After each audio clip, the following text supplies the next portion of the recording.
ஆண்டவர் மோசேக்கு ஒரு வாக்குத்தத்தமான ஒரு வார்த்தை கொடுத்தார். இந்த வாக்குத்தத்தமான வார்த்தையை மோசே தமது ஜனமாய் இருக்கிற இஸ்ரவேல் ஜனங்களுக்கு அவர் சொல்லுகிறார், கர்த்தர் எப்படி வைப்பார்? மேன்மையாய் வைப்பார். மேன்மை என்பது பலவிதமான நன்மையான காரியங்களை பார்க்கலாம். மேன்மை என்பது பல ஆசீர்வாதங்களை பார்க்கலாம். மேன்மை என்பது பல சுகத்தை நாம் பார்க்க முடியும். மேன்மை என்ற வார்த்தைக்கு அநேக காரியங்களை நாம தியானிக்கலாம்.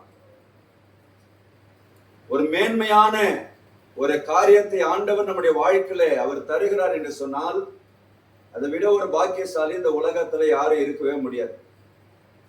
கர்த்தர் ஒரு மனுஷனை நான் மேன்மையாய் வைப்பேன் என்று சொன்னால், தம்முடைய ஜனங்களை ஆண்டவர் நேசிக்கிறார்.